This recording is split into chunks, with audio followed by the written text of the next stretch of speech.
Bienvenue pour ce premier numéro de Déco Café, le podcast du design décomplexé à La Réunion et ailleurs. Bonjour à tous, je suis David Chervé-Brenac et ravi de vous accueillir. Nous sommes ensemble pour une petite heure. C'est parti!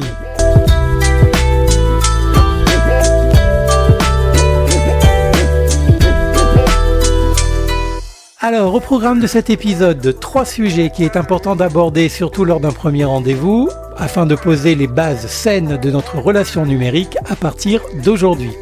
Tout d'abord, je vous proposerai d'évoquer le sujet que je connais le mieux, à savoir moi-même et plus précisément qui je suis. Cela vous permettra surtout d'en savoir un peu plus sur la personne qui a décidé, avec votre accord, de s'incruster régulièrement dans vos oreilles.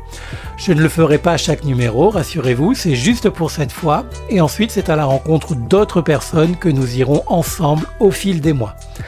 Dans un deuxième temps, nous parlerons brièvement des métiers de la déco, puisque bien évidemment, la déco et le design d'intérieur seront les fils conducteurs et la thématique générale de ce podcast tout au long de la saison. Je dis brièvement pour l'instant, car c'est un sujet qui est très vaste et que nous compléterons avec les invités et les sujets des prochains épisodes. Pour finir, nous évoquerons les formidables aventures avec et sans ironie que sont justement la pratique de ces professions et la place du design d'intérieur en général sur notre belle île intense de La Réunion. Alors maintenant que vous avez le sommaire, installez-vous comme bon vous semble et laissez-moi vous parler.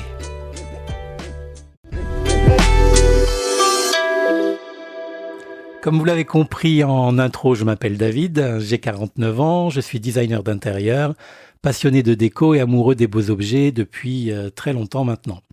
Pour la suite, il va falloir être un petit peu attentif. Alors je suis un Breton qui a grandi et vécu dans le Var, donc dans le sud-est de la France, avec en plus une très forte influence familiale corse du côté de mon grand-père, de mes oncles et de mes tantes.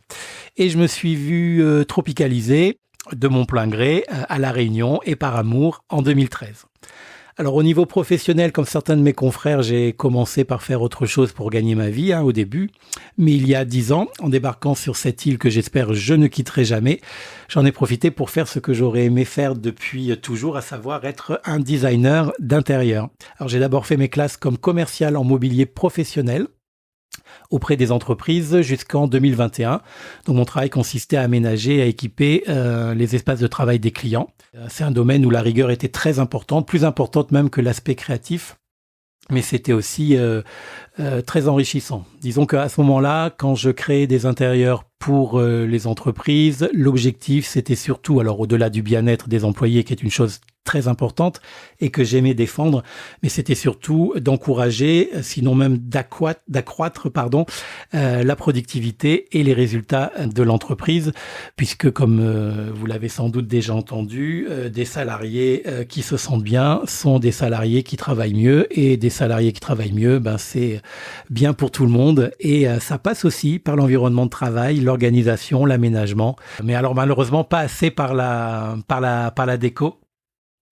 Mais on y reviendra, c'est ce qui m'a donc incité par la suite à me réorienter un tout petit peu. Alors à ce moment-là, donc j'ai côtoyé des environnements aussi divers que variés, donc il y avait des banques, des établissements d'enseignement de tous les degrés, les HCR, donc les hôtels, cafés, restaurants, les salles de spectacle, les crèches, les structures d'accueil et hospitalières, les agences de toutes sortes et donc la famille que j'appelle affectueusement la famille des cabinets, donc cabinets de santé, de justice, communication, publicité, conseil en tout genre et j'en passe. Alors ils avaient tous des besoins, des contraintes et des attentes bien différentes, c'est ça qui était génial, mais comme je vous le disais un petit peu avant, c'était génial mais incomplet et parfois même un peu frustrant. Le fonctionnel prenait trop souvent le pas sur l'esthétique et moi j'étais en demande de création aussi un peu plus esthétique. Sans oublier bien sûr le côté pratique, mais l'esthétique était importante pour moi. Un peu comme dans la définition du design, il me fallait les deux, le fonctionnel et l'agréable à regarder. Donc c'est la raison pour laquelle j'ai décidé d'aller à la rencontre d'un nouveau type de client qui porte bien son nom, les particuliers, parce qu'ils sont tous particuliers et différents. Alors c'était à une époque où c'était le bon moment. On était en plein dans l'ère des émissions de déco à la télé, donc ça battait son plein avec tout le bien, mais aussi tout le mal qu'elles peuvent faire encore aujourd'hui au secteur. On aura l'occasion d'en reparler dans un prochain épisode. Et puis à côté de ça, la filière déco se structurait et se professionnalisait. Voilà. Au final, le métier commençait enfin à bénéficier d'une reconnaissance longtemps attendue, d'une légitimité aussi, en même temps que l'appétence du public pour la décoration intérieure se développait et offrait enfin des portes dont l'ouverture avait longtemps été réservée à une élite qui pendant un moment s'était autoproclamée unique détentrice du bon goût et du savoir-faire. Donc on va dire que tout ça c'est un petit peu ouvert pour le plus grand bonheur de nous, les professionnels, et pour les clients aussi. On en reparlera sûrement. Alors bon, soyons honnêtes, ça a aussi favorisé l'émergence d'un certain nombre de décorateurs à la qualité un peu limite, voire certains totalement illégitimes. Mais bon, après tout, c'est comme dans de nombreux domaines, notamment au début, quand ça structure, il faut être attentif. C'est un risque qui impose aux clients de toute façon d'être vigilants, exigeants et surtout très prudents dans le choix de leurs décoratrices, décorateurs d'intérieur, designers ou même architectes, pour ne pas avoir de mauvaises surprises. Ma légitimité à moi, pareil, il a fallu que j'aille la chercher. Outre l'expertise donc antérieure dont je vous ai parlé dans le milieu professionnel, il a fallu quand même que je passe par l'acquisition d'un certain nombre de savoirs, de savoir-faire et puis de savoir-être aussi, donc en formation, à la fois en formation et sur le terrain. Alors j'ai intégré une école de design et de décoration intérieure, mais aussi en devenant manager d'un magasin pour une grande marque de mobilier ici à La Réunion. Et c'est là que fort de ces expériences, en tout cas, au regard de ces expériences complémentaires dans le secteur de l'aménagement, de l'équipement, de la transformation, et grâce aussi au temps libre qui était imposé par la pandémie de Covid, j'ai décidé de créer ma propre entreprise de design d'intérieur, donc DCB Interior Design, qui me permet aujourd'hui toujours de conseiller, d'accompagner, de transformer ou de créer totalement pour les clients qui en ont besoin des espaces de vie réels et durables qui leur ressemblent. Donc réel et durable, ce sont deux notions très importantes pour moi, qui leur ressemblent, qui leur conviennent et qui leur plaisent et dans lesquels ils se sentent et se sentiront bien pour longtemps. Dans le même temps, ce qui était indispensable, donc j'ai également mis en ligne le site internet rattaché à cette entreprise, mais il est un petit peu plus large parce que il est même carrément dédié à mon travail en général de designer d'intérieur. Et puis aujourd'hui, je me retrouve devant vous pour me frotter toujours autour du même thème, de la décoration et du design, me frotter à l'animation de ce podcast, essentiellement pour 3 raisons. Alors le goût du défi, parce que j'aime entamer des nouvelles choses stimulantes. Ça, c'est la première raison. Également, une raison essentielle qui est celle de me faire plaisir. Je pense que là, tout le monde est d'accord pour dire que c'est également primordial.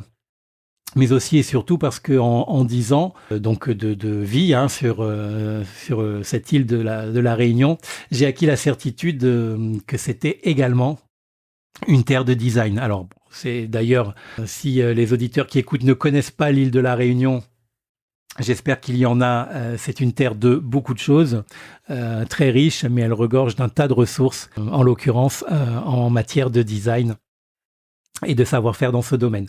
Des ressources humaines, matérielles, culturelles. Elle dispose également de compétences, de savoir-faire, d'expériences qui, selon moi, ne sont pas assez mis en l'air, comme on dit ici.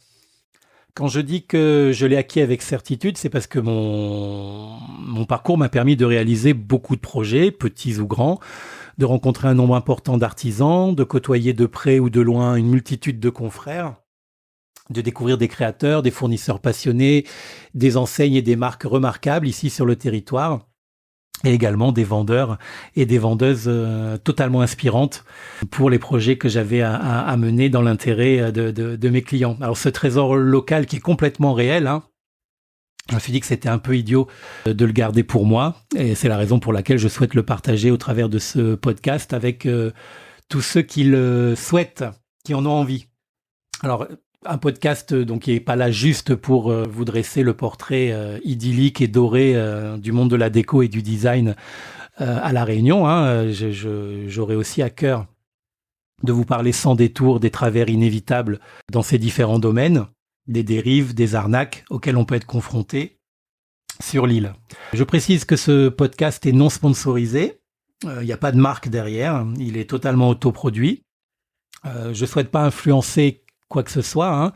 Je ne suis pas influenceur. Par contre, ce podcast, il aura la vocation d'inspirer, je l'espère, et de rendre le monde du design plus accessible et de continuer à le démocratiser chez nous comme partout dans le monde.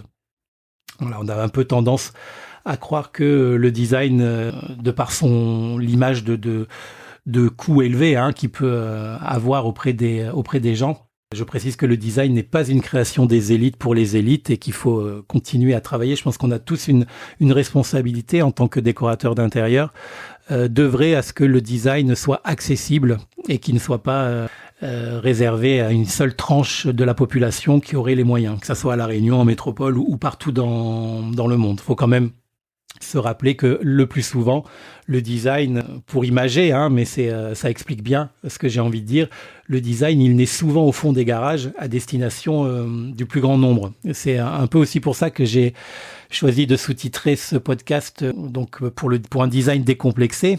Donc c'est en ça qu'il doit être décomplexé, puisque sa notion même est née dans un esprit de démocratisation. Écoutez, si vous avez le sentiment du contraire encore aujourd'hui, alors vous êtes au bon endroit pour réapprendre la vérité sur le design, et j'espère que ça vous donnera une raison de me suivre régulièrement et de vous abonner à ce podcast.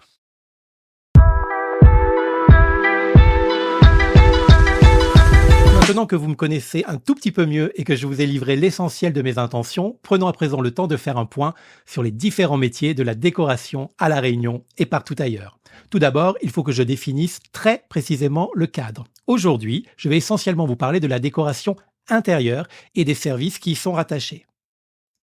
Nous n'évoquerons donc pas les aménagements et les concepts extérieurs paysagers. Nous ne parlerons pas davantage de biens de consommation précis, comme les meubles, les accessoires ou les matières, ni de ceux qui les créent, les fabriquent, les diffusent ou encore les revendent. Mais que cela ne vous inquiète pas trop, car comme vous vous en doutez, d'autres épisodes, nombreux, seront consacrés cette saison aux différents acteurs et intermédiaires dans ce domaine du commerce des biens de design et de déco sur notre territoire. Je préfère commencer par le début en abordant, j'espère de façon claire, les métiers d'architecte, les architectes d'intérieur, les designers d'intérieur et les décorateurs. Si le premier d'entre eux ne fait pas débat, les trois autres peuvent souvent être confondus, mélangés et même être utilisés à tort ou par erreur. Un architecte, tout d'abord, c'est un professionnel du bâtiment qui crée, conçoit et supervise la réalisation d'une maison, d'un bâtiment, d'un édifice d'envergure ou d'urbanisme pour le compte d'un client public ou privé. Le recours à un architecte est par exemple obligatoire dans la plus grande majorité des cas pour toute obtention d'un permis de construire. Même si la loi dispense toutefois de cette obligation les personnes physiques souhaitant réaliser pour leur usage propre des travaux de construction ou d'aménagement sur une surface ne dépassant pas le seuil de 150 m² de surface de plancher. Alors c'est le recours à un architecte dans ce cas-là qui est dispensé, pas l'obtention d'un permis. Attention. Il faut compter au minimum 5 années d'études après le bac pour se former au métier d'architecte. Alors attention, alerte, à partir de maintenant, vous allez avoir affaire à plusieurs acronymes pour lesquels il va falloir être très attentif. Donc 3 années pour commencer pour l'obtention du DEEA, le diplôme d'études en architecture. C'est à peu près comme une licence, et ensuite 2 années supplémentaires en spécialisation pour le DEA, le diplôme d'état d'architecte, qui lui aura un grade master. À l'issue de ces 5 années, on devient alors un architecte DE, un architecte diplômé d'état. Même s'il va falloir continuer à garder ce terme d'architecte un petit peu entre guillemets, mais sans que ce soit péjoratif, je vous explique très vite pourquoi après. Une 6e année est possible pour celles et ceux qui souhaitent obtenir l'habilitation à l'exercice de la maîtrise d'œuvre en leur nom propre, la HMONP. Ouais, encore un acronyme très sexy. Et leur permettre ainsi de s'inscrire à l'ordre des architectes et enfin prêter serment. C'est à ce moment-là que l'on devient un architecte et qu'on enlève les guillemets, un architecte DE HMONP, encore plus sexy. Ce sublime acronyme HMONP remplace l'appellation que vous avez peut-être déjà croisée, le DPLG, qui signifie toujours d'ailleurs, diplômé par le gouvernement. Mais c'est depuis 2007, suite à la réforme LMD, acronyme quand tu nous tiens, donc le LMD c'est la réforme licence, master, doctorat, qui vise à harmoniser les diplômes en Europe. Jusqu'en 2007, donc, le diplôme DPLG était décerné à l'issue de 7 années d'études au total et après une mise à l'épreuve. Cette suppression donc du DPLG n'est pas rétroactive. Elle implique simplement qu'il n'y aura plus de nouveaux architectes DPLG diplômés par le gouvernement dans le futur. Quoi qu'il en soit, il nous arrive de lire ou d'entendre encore très souvent le titre architecte DPLG, et c'est normal, car ceux qui le sont devenus avant 2007, donc, le reste, jusqu'à ce que le dernier d'entre eux ne décède. Je pense que c'est aussi parce que c'est moins imbuvable à prononcer que le nouveau terme. Alors, je reviens sur les guillemets que j'avais mis il y a quelques instants autour du terme architecte. Pourquoi? Parce que sans l'un ou l'autre de ces deux titres complémentaires, c'est-à-dire le DPLG ou le HMONP, le titulaire d'un diplôme d'État en architecture, donc qui a fait 5 ans d'études, ne possède pas le titre d'architecte à proprement parler et ne peut pas s'inscrire à l'ordre des architectes et exercer ainsi en libéral ce que l'on appelle la maîtrise d'œuvre en son nom propre. Mais par contre, il peut quand même être salarié et exercer au sein d'une agence ou même en tant que fonctionnaire d'une collectivité.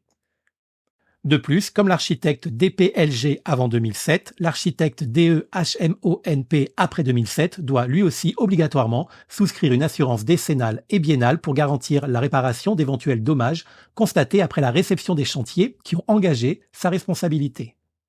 Pour les plus passionnés ou les plus foufous, sachez enfin qu'un doctorat en architecture existe également et qu'il court sur une durée de 3 ans supplémentaires, soit 9 ans d'études au total.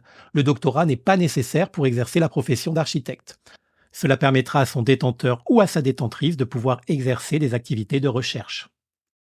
La bonne nouvelle, et puisque j'aime ancrer ce podcast sur le territoire, sachez que l'ensemble du cursus que je viens de décrire peut être suivi à La Réunion. Et oui, grâce à l'antenne réunionnaise de l'ENSAM. Allez, dernier acronyme. L'ENSAM, c'est l'École nationale supérieure d'architecture de Montpellier, qui a donc une antenne située au port.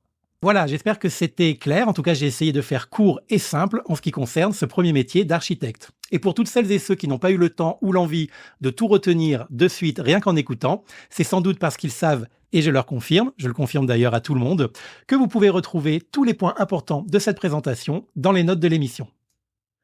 Passons donc à la suite de la présentation. Comme nous venons de le voir, donc la profession d'architecte a eu le temps d'être très cadrée et réglementée, alors notamment parce que ses origines les plus anciennes remontent au 5e siècle et qu'elle a été créée par l'État français en 1914 et elle est encadrée par le gouvernement depuis 1941.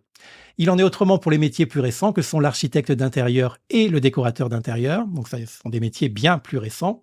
Et si je prends le risque de faire un raccourci pour simplifier, et comme je suis quelqu'un d'audacieux, je vais le faire, pour faire la différence un petit peu entre l'architecte et les deux autres professions, donc architecte d'intérieur et décorateur d'intérieur, on peut dire que si l'architecte agit à l'échelle de la ville ou d'un quartier, l'architecte d'intérieur et le décorateur, quant à eux, interviennent à l'échelle des pièces de vie de l'habitat individuel ou du lieu de travail. Alors je vous l'ai dit, c'est un raccourci, mais ça permet de poser un petit peu le cadre pour la suite.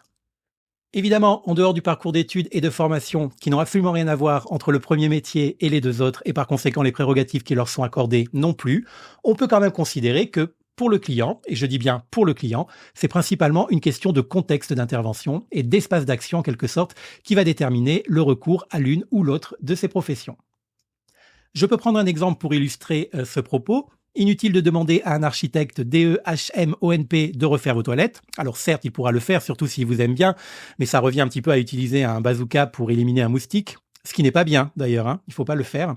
Et vous pouvez éviter aussi de demander à un décorateur d'intérieur de vous construire de toutes pièces votre résidence secondaire à la plaine des Palmistes, parce que s'il est honnête, il y a de grandes chances qu'il refuse de le faire, même si lui aussi il vous aime bien.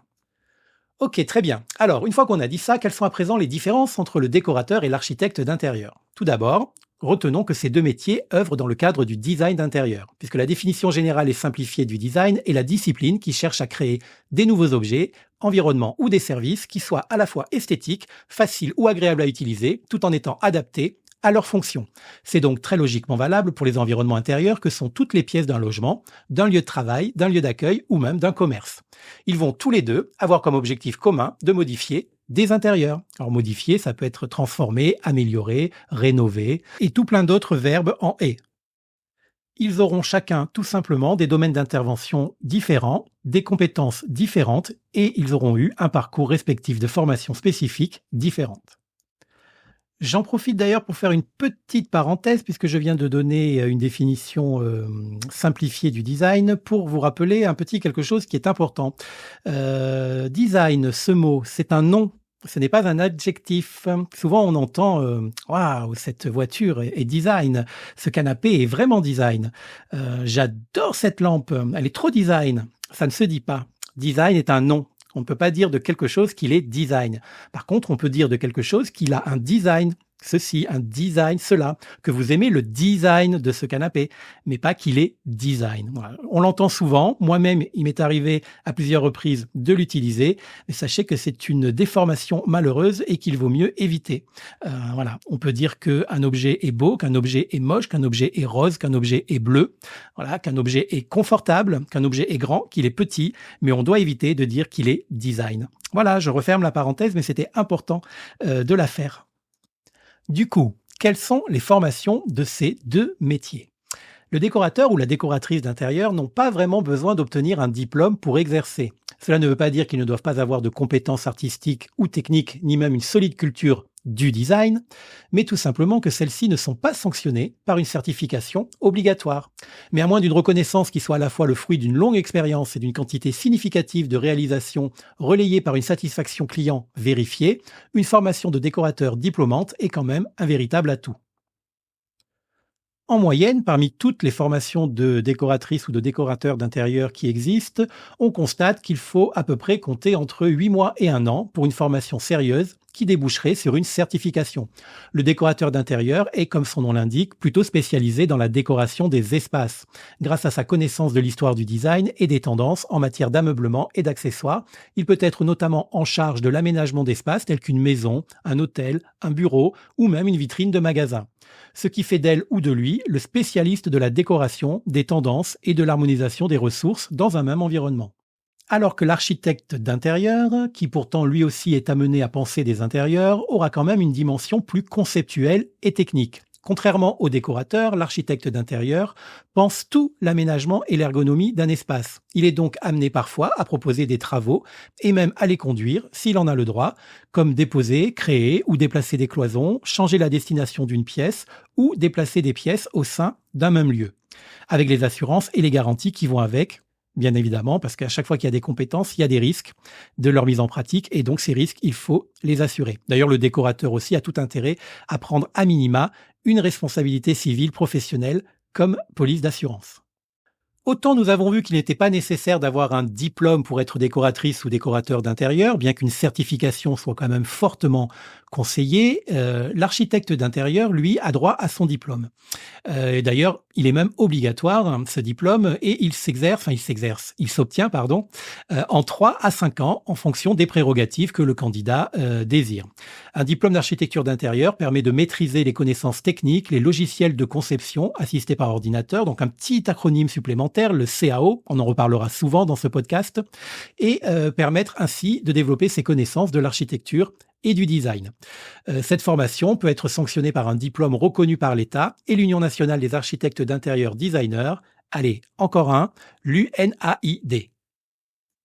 Vous l'avez donc compris, contrairement au décorateur, l'architecte d'intérieur aura des compétences de transformation structurelle de l'intérieur d'un habitat, d'un lieu de travail ou d'un commerce que n'aura pas le décorateur d'intérieur. On retiendra également que la profession d'architecte d'intérieur est bien plus réglementée que celle de décorateur d'intérieur et qu'elle est encadrée par l'État. Ces 3 métiers, architecte d'intérieur et décorateur d'intérieur, sont donc finalement très différents quand on y regarde de plus près et surtout maintenant que nous en avons discuté un peu plus précisément. Alors bien que des passerelles existent quand même entre ces 3 professions qui sont bien distinctes et que les parois de l'une à l'autre peuvent être relativement poreuses. Un architecte DPLG peut aussi faire de l'aménagement intérieur. Un architecte d'intérieur peut faire de la déco. Et un décorateur peut dessiner ou proposer des transformations. Il ne pourra pas les réaliser, mais il peut tout à fait les imaginer. Retenez quand même que vous devrez bien choisir votre professionnel avant de lui confier votre projet et que ce projet devra être très clair, parce qu'il existe un cadre juridique qui définit le cadre des prérogatives de l'une ou de l'autre de ces 3 professions. Une définition précise de votre besoin en tant que client va forcément désigner un type de professionnel plutôt qu'un autre. À présent, je vais vous donner mon avis et vous rassurer sur mes intentions quant à la différenciation de ces trois métiers. Dans ce podcast, je donne mon avis et je me livre et je voudrais que vous soyez rassurés et je voudrais surtout être bien sûr que vous avez compris qu'on ne parle pas ici de juger les compétences ni les capacités ou encore moins de la qualité d'un professionnel ou d'un autre. Il s'agit bien d'une hiérarchisation d'aptitudes et de domaines d'expertise et d'action reconnus et sanctionnés par un diplôme ou non dans le cadre de la loi d'un pays, et en l'occurrence, chez nous, de la France et plus précisément de la Réunion. Parce que oui, et là je m'adresse aux auditeurs métropolitains qui nous feraient le plaisir d'être avec nous et de nous écouter, je le confirme, la Réunion, c'est bien la France. Donc les règles qui s'appliquent en métropole sont également valables et sanctionnées dans notre département. De toute façon, et là je m'adresse aux éventuels futurs clients qui sont en train d'écouter ce podcast, ne vous inquiétez pas, un vrai professionnel sérieux de lui-même saura reconnaître les limites de son champ d'aptitude s'il y est confronté et son rôle sera alors de vous proposer ses services dans le domaine qui est le sien et au contraire de vous orienter vers un confrère pour ceux qui sortent de son champ d'expertise. Ce qui nous permet de faire la synthèse suivante. Sur un même projet, vous pouvez tour à tour, ou même simultanément, faire travailler à la fois une architecte, un architecte d'intérieur et une décoratrice employés par le même cabinet ou de 3 entreprises différentes. Dans le détail, un architecte pour construire ou agrandir votre maison, une archi d'intérieur pour transformer la chambre de votre fils en dressing de vos rêves ou déplacer votre salle de bain, et enfin un décorateur spécialiste de l'art nouveau parce que vous avez toujours aimé ce style pour votre salon et que vous souhaitez également trouver la couleur de peinture idéale pour gagner en lumière dans votre bureau. Il vous appartient donc de trouver le meilleur partenaire pour la réalisation de votre projet et à lui d'être le plus honnête avec vous pour vous dire s'il a les compétences pour le faire et le réaliser. Je vous encourage d'ailleurs à discuter longuement avec lui pour faire sa connaissance et pourquoi pas demander à vérifier ses diplômes. D'ailleurs, en parlant de diplôme, et si on a vu que l'on pouvait suivre des études d'architecture à La Réunion, à ma connaissance et après recherche pour préparer cet épisode, il n'existe pas d'école ni de centre de formation pour être architecte d'intérieur ou décorateur chez nous. Les organismes sont en France métropolitaine, mais il existe toutefois des formations à distance, essentiellement pour la formation de décoratrices et de décorateurs. Suivre une formation d'architecte d'intérieur à distance, c'est très compliqué, voire carrément impossible, donc vous n'aurez pas d'autre choix que de partir quelque temps en métropole pour suivre la formation. Évidemment, s'il y en a parmi vous qui ont des informations contraires à ce sujet, je suis preneur afin de les communiquer aux auditeurs et d'améliorer le contenu de cet épisode. Et maintenant, les auditeurs les plus assidus et les plus concentrés vont me dire « Mais dis-nous David, le designer d'intérieur, nous n'en avons pas parlé ?» Eh bien si, justement, on en a déjà parlé. C'était juste entre l'archi et l'archi d'intérieur.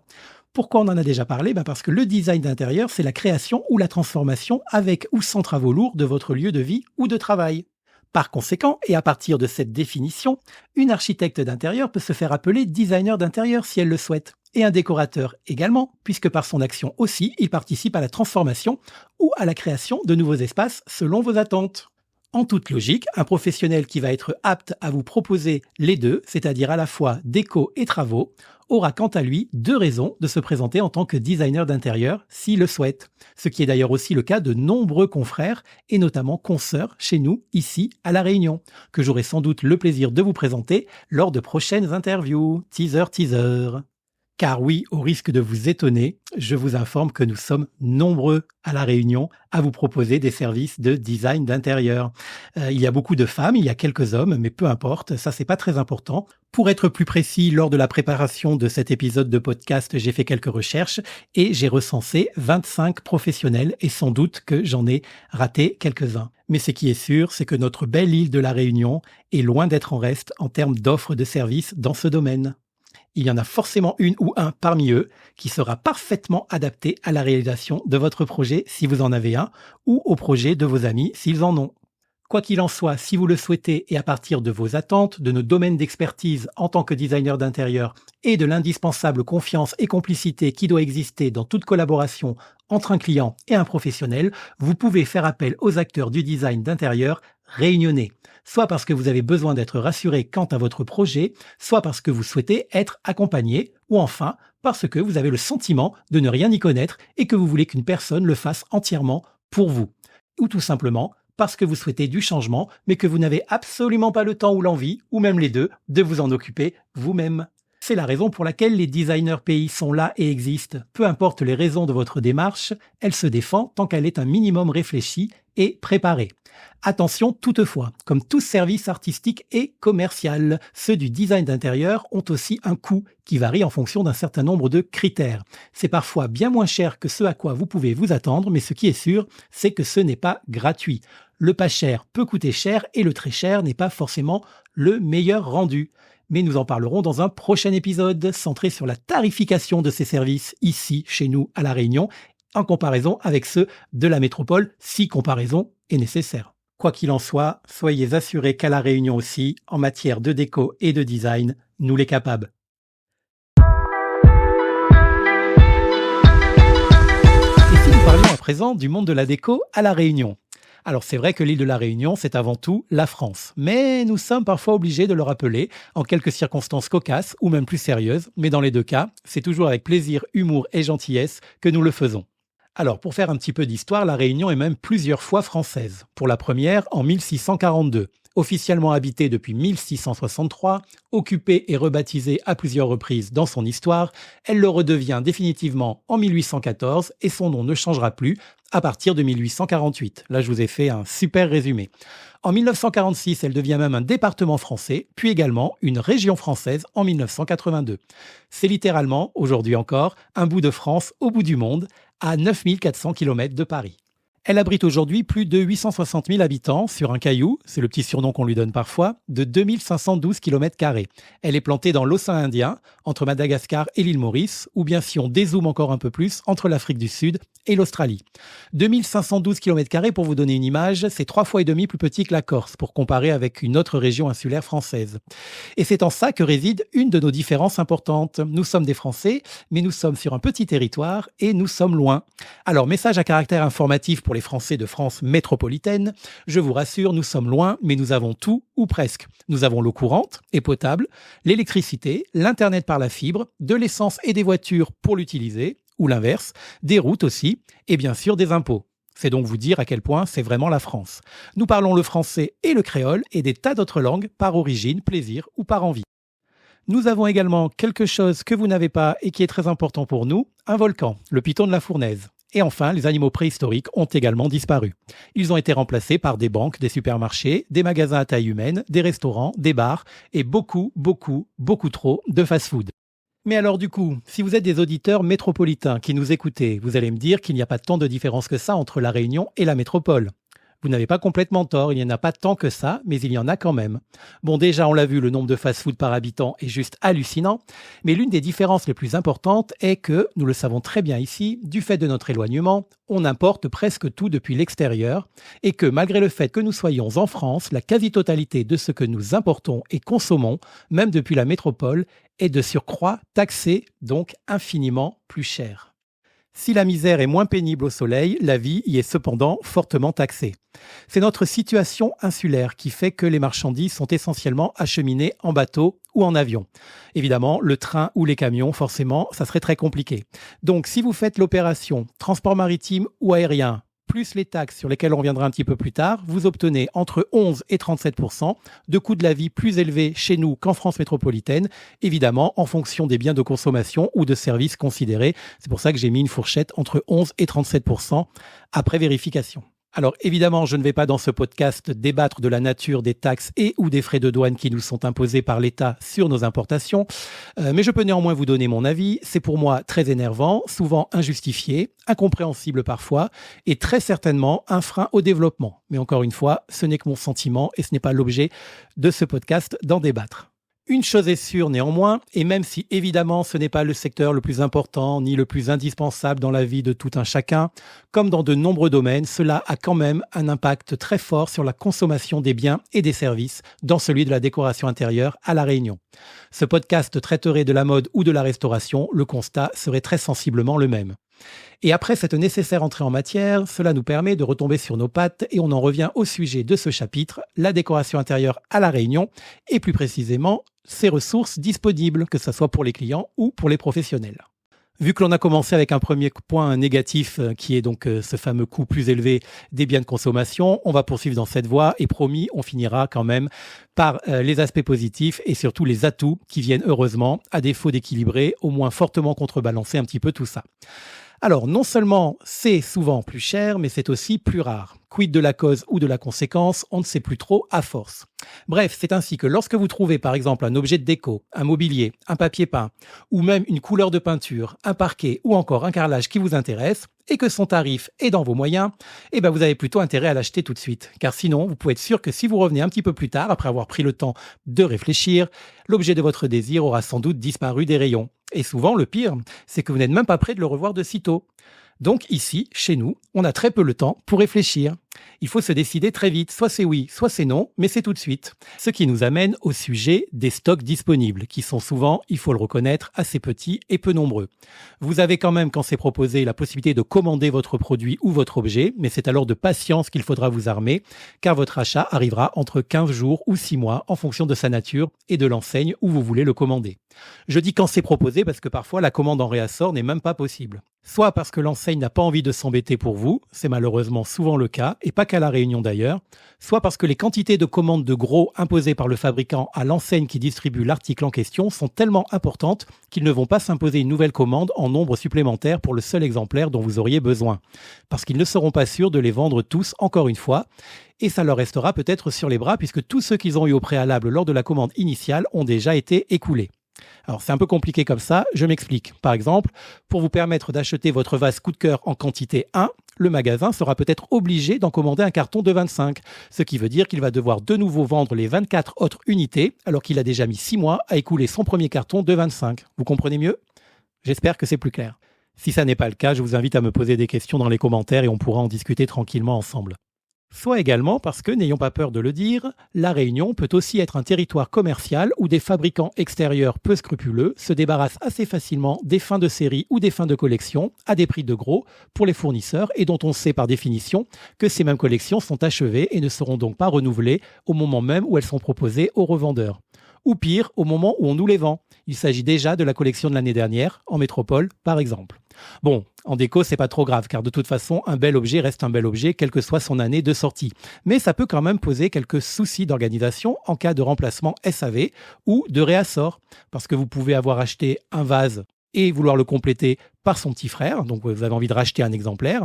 Vous avez aimé votre vase, vous pensez qu'il plaira à votre belle-mère et vous avez envie de lui offrir, manque de peau, vous n'êtes pas sûr de pouvoir le retrouver, ou tout simplement, vous avez envie de racheter un vase parce que vous vous êtes rendu compte que celui que vous aviez, il était ébréché, alors soit c'est vous qui l'avez abîmé, soit il était comme ça au moment de l'achat, peu importe. Bref, vous voulez le remplacer, ça va être compliqué. Pour compléter cette analyse, on peut aussi parler de l'uniformisation, de la concentration et de la répartition de l'offre commerciale. Nous avons de plus en plus d'enseignes de mobilier et d'accessoires de déco à La Réunion, on le sait, et c'est tant mieux. Bon, faut dire aussi qu'on part de loin comparé à d'autres territoires, mais c'est pas grave, chaque territoire a son histoire, l'essentiel c'est d'avancer et La Réunion ne fait pas exception et je trouve même qu'elle s'en sort plutôt bien. Il y a évidemment encore une grande marge de progression, mais c'est le lot de toute économie très jeune. Pour revenir un tout petit moment sur mon cas, moi je suis arrivé à La Réunion en 2013 et aujourd'hui j'ai 48 ans et je peux vous dire que déjà j'ai vu une belle évolution ces 10 dernières années en matière d'offres commerciales. Et j'imagine qu'une personne du même âge que moi qui est née ici doit forcément avoir vu également une très très grande évolution, encore plus grande, en 40 ans et c'est ce qui est rassurant. La Réunion est un département qui avance, il y a une évolution constante et c'est super. Mais comme souvent, ce qui reste super, c'est quand même le chemin qui reste à parcourir, surtout si on est déterminé et qu'on s'efforce de ne pas accentuer la perversité de certaines situations ni de renforcer les travers du passé. Par exemple, vous avez à La Réunion énormément d'enseignes d'entrée de gamme. Je ne dis pas bas de gamme parce que c'est potentiellement dédaigneux et je ne souhaite pas du tout véhiculer ce type de message, que ce soit en ce qui concerne la déco ou pour tout autre domaine d'ailleurs.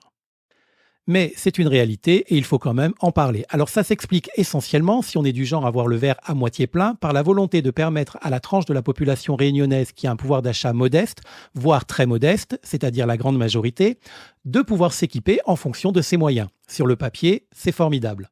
Et c'est aussi, si l'on voit le verre à moitié vide, une occasion pour les enseignes concernées de ne pas se priver du pouvoir d'achat même réduit de cette tranche de la population qui ne consommerait pas du tout si sa demande et son niveau de pouvoir d'achat ne rencontraient pas une offre adaptée à son portefeuille.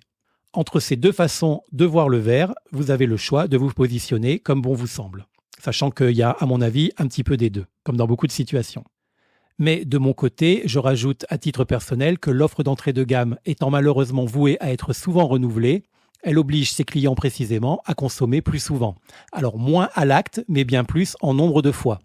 Si on quitte le papier pour un peu plus de pragmatisme, c'est donc finalement plus cynique que formidable, mais ça n'est que mon avis. En gros, la formule est simple. Si vous ne pouvez vous offrir qu'un canapé à 400 €, ce qui est déjà beaucoup lorsqu'on a peu de moyens, ce n'est pas un problème, on va vous le proposer bien volontiers et en nombre, mais vous reviendrez vous en acheter un tous les 2 ans par la force des choses et sans forcément monter en gamme. Là où, à l'inverse, un canapé à 3000 €, alors j'effectue volontiers un saut tarifaire important, va lui vous accompagner durant à peu près 20 ans. Donc au passage, je vous laisse faire le calcul en bout de course. Alors attention, j'anticipe peut-être la réaction de certains auditeurs. Je ne dis pas qu'il ne faut pas de tarif d'entrée de gamme, bien au contraire. On a tous besoin à un moment donné dans sa vie, voire même à plusieurs moments donnés, d'une offre au tarif accessible. Je dis juste qu'il faut se méfier de la qualité proposée dans ce segment tarifaire et se poser la question de la valeur des choses en plus de leur tarif. Parce que je suis sensible et je prends en compte les conditions de fabrication, la considération sociale et humaine des personnes qui ont été amenées à fabriquer ces produits à bas coût. Comme vous le savez, tout acte de consommation est politique et il faut faire attention à ce qu'on achète, pourquoi on l'achète et d'où vient ce que l'on achète. Éventuellement aussi comment a été fabriqué et par qui a été fabriqué ce que l'on achète. Voilà. C'est pas le sujet du jour, mais comme je suis là aussi un petit peu pour me présenter, je vous fais part de certains critères qui sont importants pour moi. C'est la raison pour laquelle l'offre milieu ou cœur de gamme existe aussi et est nécessaire. Et c'est celle notamment que l'on a longtemps attendue chez nous à La Réunion et qui est enfin accessible. Parce que le cœur de gamme, c'est précisément le secteur qui va vous proposer le meilleur rapport qualité-prix. En effet, les courbes de prix et de qualité en décoration, mais même dans d'autres domaines, en matériaux, en mobilier, ne sont pas parallèles et évoluent plutôt selon des pentes au degré différents. Je vais m'expliquer plus en détail en décortiquant synthétiquement les différentes gammes proposées. Alors l'entrée de gamme, celle que nous avons déjà vue, est essentiellement caractérisée par des prix bas, mais aussi une qualité basse, rarement moyenne dans la plupart des cas, au design forcément inspiré, voire outrageusement copié, et par définition non attribué à un artiste en particulier. Le cœur ou moyen de gamme, quant à lui, a un prix un petit peu plus élevé, mais qui reste maîtrisé néanmoins, et une qualité globale moyenne, voire bonne. Quasiment jamais de créateurs en leur nom propre ont créé les modèles, mais plus souvent des studios créatifs, de marques, qui sont à la manœuvre. Vient ensuite la gamme premium avec des prix assez élevés, mais une qualité des biens et surtout des services assez haute, voire très haute, avec le plus souvent des créateurs émergents qui créent les modèles en leur nom propre et qui ont une bonne rétribution. Et pour finir, la gamme luxe, qui elle a un prix très élevé, voire indécent pour le commun des mortels, mais avec une qualité des biens, des services et également des matériaux très élevée aussi, voire exceptionnelle, avec en plus une très forte rétribution des créateurs comparée aux 3 autres gammes. Les modèles sont la plupart du temps designés par des créateurs en leur nom propre, qui sont souvent des grands talents créatifs reconnus. Mis à part la gamme luxe, les 3 autres sont toutes et plusieurs fois représentées à La Réunion. Vous en avez donc sur notre territoire pour tous les portefeuilles et tous les besoins. Et pour rester sur l'exemple de notre vase depuis le début, vous allez trouver des modèles à partir de 5 € et jusqu'à plus de 1000 €. Alors, un vase à 1000 €, vous allez me dire, c'est forcément du luxe. Pas forcément. Ça peut l'être, je comprends la réaction, mais le luxe n'est pas qu'une question de prix. C'est aussi, comme on vient de le voir, et surtout une question de qualité, de savoir-faire et de matière. C'est la raison pour laquelle il est parfois utile de savoir ou de prendre le temps de faire la différence entre le prix d'une chose et la valeur d'une chose. Marquons à présent un petit temps d'arrêt pour nous rendre compte ensemble du parcours effectué depuis le début de cette présentation. Nous avons en effet maintenant un certain nombre de critères et d'explications sur la composition des prix, que ça soit à La Réunion ou ailleurs dans le monde. Et plus encore que la composition des prix, des explications sur le fait que ces prix soient très élevé, en tout cas plus qu'ailleurs, sur notre territoire. Ce que l'on peut aussi remarquer, c'est que finalement, et sur une même gamme, il n'y a pas forcément une grande différence de prix d'une enseigne à l'autre. C'est dû essentiellement à une autre particularité de notre territoire ultramarin. Parfois, pour ne pas dire souvent, les grandes enseignes de fourniture, en général, mais ici on va s'intéresser au mobilier, aux accessoires ou au bricolage, sont détenues par un même groupe. Alors forcément, ça ne va pas dans le sens de la saine concurrence qui pourrait contribuer à faire baisser les prix. C'était une petite parenthèse, je ne vais pas polémiquer, peut-être qu'on fera un épisode spécial consacré à ce phénomène, mais je voulais quand même l'aborder pour ne pas qu'on me taxe d'angélisme. Il s'agit, vous l'avez compris, de situations de monopole qui existent partout dans le monde, mais vous imaginez bien que sur un territoire aussi petit et insulaire que celui de la Réunion, ça se voit tout de suite, et puis surtout les conséquences sont forcément un petit peu plus importantes. Ça n'explique pas tout, mais c'est un élément supplémentaire qui permet de comprendre un certain nombre de choses. L'autre truc chouette, c'est qu'il n'y a pas que les grandes enseignes dans la vie et qu'à La Réunion, vous avez également la possibilité de vous équiper auprès des indépendants et des boutiques à taille plus humaine, avec toute une série d'avantages d'ailleurs que proposent ces boutiques en termes d'accueil, de personnalisation, de services et souvent de qualité. Et ça, vous en avez un petit peu répartis sur toute l'île, du sud au nord, de l'est à l'ouest. On aura l'occasion d'en présenter quelques-unes au cours de chacun des prochains épisodes. Je voulais revenir sur le luxe et sur le fait qu'il ne soit pas représenté à La Réunion. Alors, il faut savoir que c'est pas très embêtant. Bon, déjà, vous avez vu qu'en termes de pouvoir d'achat, la clientèle serait restreinte. Alors, c'est pas une raison pour qu'elle ne soit pas prise en considération, mais ça explique aussi peut-être le fait que les enseignes ne s'y soient pas installées. Ce qui est davantage frustrant, c'est la difficulté, en revanche, de trouver certaines marques, des grandes marques connues un peu dans le monde, partout dans le monde, ou même en métropole, sont absentes chez nous. Certaines enseignes, certains produits, et ce, quelle que soit leur gamme. Alors peut-être que nous les aurons un jour, ou alors peut-être que nous les aurons jamais. C'est toujours un peu le suspense. Pour certaines, ça s'explique par le fait que les conditions ne soient pas réunies, et en tout cas ne soient pas assez rentables sur notre territoire pour permettre leur installation, de par l'importance de la population, la superficie de l'île. Et pour d'autres, c'est tout simplement que les franchises sont bloquées sur l'île par d'autres enseignes déjà installées qui ont tout à gagner à ce que justement de nouvelles ne viennent pas s'installer et ainsi concurrencer leur fructueux business. Il s'agit là d'une raison supplémentaire à la cherté de la vie à La Réunion, une concurrence quasi inexistante ou si elle semble exister, qui est bien souvent tronquée. Alors, pourquoi je dis que c'est un petit peu frustrant ? Parce que déjà, ça crée un manque et que nous sommes quand même au XXIe siècle, à l'ère de la publicité, de la diffusion des chaînes nationales à La Réunion, des réseaux sociaux, et que même si on n'a pas les produits ou les enseignes, on a quand même toutes les infos et les publicités sur ce qui sort et ce qui est disponible ailleurs. Du coup, on râle un peu, on s'agace, et puis surtout, on n'a pas le choix. On attend encore et encore que ça veuille bien arriver un jour chez nous, et puis on prend notre mal en patience. On fait sans, ou alors on essaye de faire différemment en attendant. C'est globalement regrettable, mais dans certains cas, ça peut aussi avoir du bon. On pourrait par exemple s'interroger un jour dans ce podcast des conséquences positives ou négatives que pourrait avoir l'arrivée plus qu'utopique d'une grande enseigne suédoise de mobilier en kit à La Réunion. Vous remarquerez que j'ai dit enseigne suédoise de mobilier et non enseigne de mobilier suédois. C'est subtil, mais ça fait quand même toute la différence.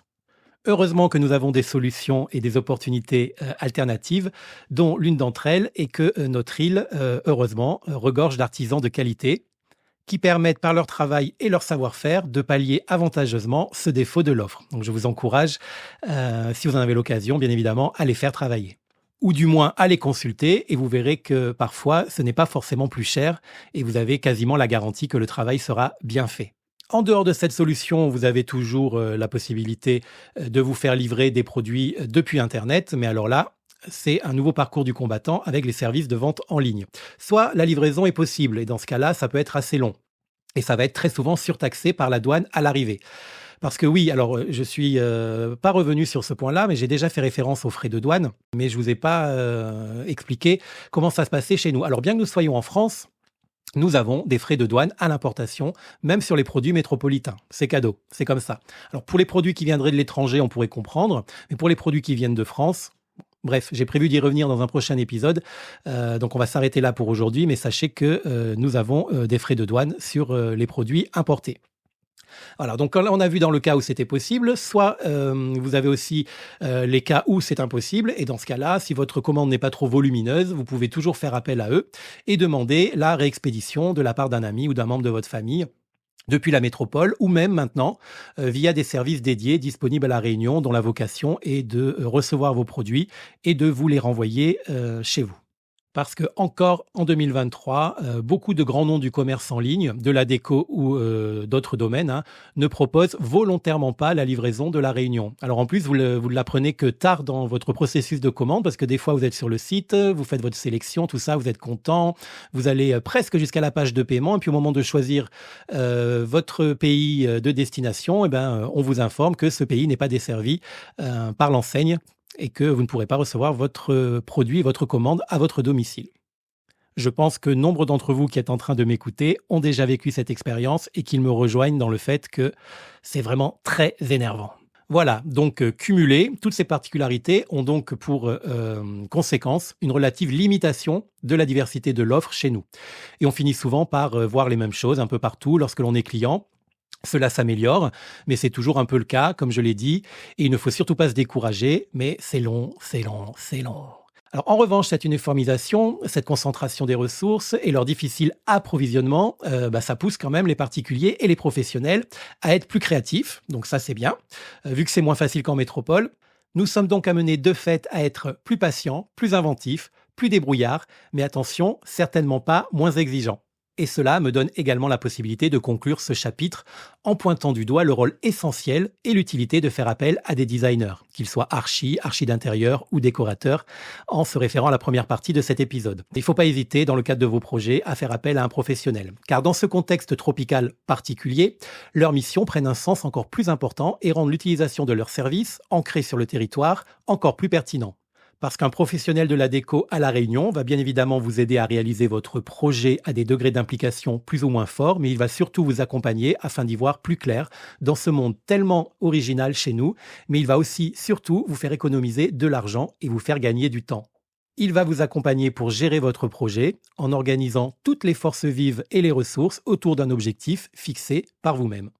Il va par exemple trouver les articles et les matériaux au meilleur rapport qualité-prix, vous faire profiter de son carnet d'adresses de professionnels et de fournisseurs, vous donner des idées, vous partager ses savoirs, vous trouver des pièces rares ou exceptionnelles, faire en sorte de réserver vos matières avant qu'elles ne soient en rupture de stock. Il va parler le langage des intervenants, des ouvriers, des fournisseurs lors d'échanges en votre nom.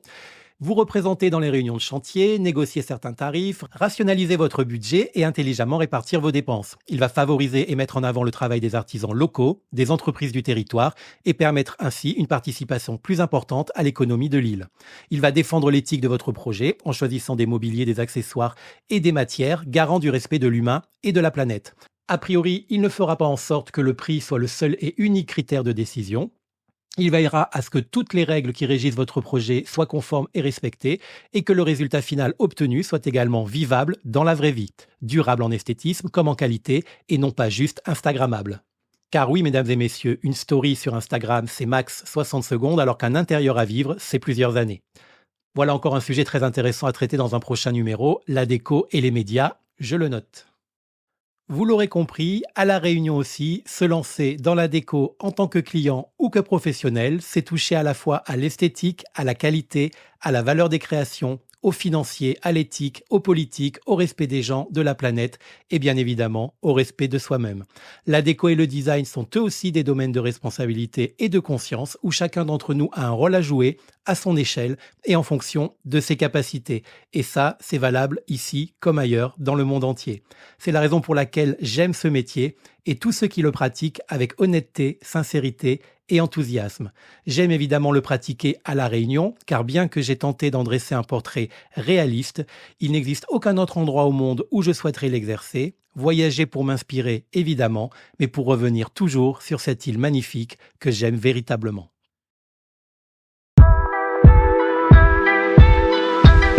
Voilà, Déco Café baisse son rideau pour aujourd'hui et le réouvrira le mois prochain. Merci beaucoup de l'avoir écouté jusqu'à la fin, en espérant que ça vous ait plu. Vous pouvez d'ailleurs compléter l'expérience en prenant connaissance des références utiles dans les notes de l'émission. Si vous avez aimé ce podcast, pensez à vous abonner pour être informé et profiter des prochains épisodes, que vous soyez un curieux, un amateur ou un professionnel du secteur. N'hésitez pas non plus à partager cette émission en invitant vos amis à nous rejoindre sur leur plateforme d'écoute préférée ou en la postant en story Instagram. Instagram où vous pouvez également retrouver tout mon univers sur le compte @dcb Interiors Design ou encore le compte dédié @DecoCafé Podcast avec un K à café sur lequel vous trouverez l'ensemble des publications qui illustrent chaque numéro. Et si vous écoutez cette émission sur une application ou une plateforme qui le permet, comme Apple Podcast par exemple ou même Spotify, sous la liste des épisodes, je vous invite à laisser un commentaire comme un avis bienveillant, des idées de sujets que vous aimeriez que j'aborde à l'avenir ou même des informations et des conseils complémentaires que vous souhaiteriez partager. Cela ne vous prendra que quelques secondes, mais qui auront un fort impact sur l'émission. Vous savez comment ça fonctionne? Plus j'ai d'avis et de notes 5 étoiles, plus le podcast est mis en l'air et proposé aux nouveaux auditeurs. Merci d'avance et bisous à tous les déco-addicts. Rendez-vous très vite, encore plus nombreux, et d'ici là, pensez à faire plaisir, à vous faire plaisir, et n'oubliez pas, en design comme en toute chose, la vraie beauté est intérieure. À bientôt!